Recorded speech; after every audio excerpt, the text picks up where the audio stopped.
ஆணின் தவிப்பு அடங்கிவிடும், பெண்ணின் தவிப்பு தொடர்ந்து விடும். உள்ளம் என்பது உள்ள வரைக்கும் இன்ப துன்பம் எல்லாமே இருவருக்கும்.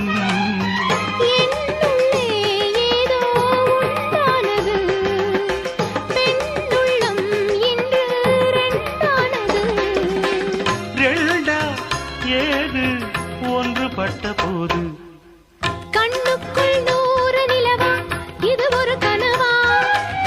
கைக்குட்டை காதல் கடிதம் எழுதிய உறவா? நாணம் விடவில்லை, தொடவில்லை, ஏனோ விட இன்னும் வரவில்லை. ஐயர் வந்து சொல்லும் தேதியில் தான் வார்த்தை வருமா? ஐயர் வந்து சொல்லும் தேதியில் தான் வார்த்தை வருமா?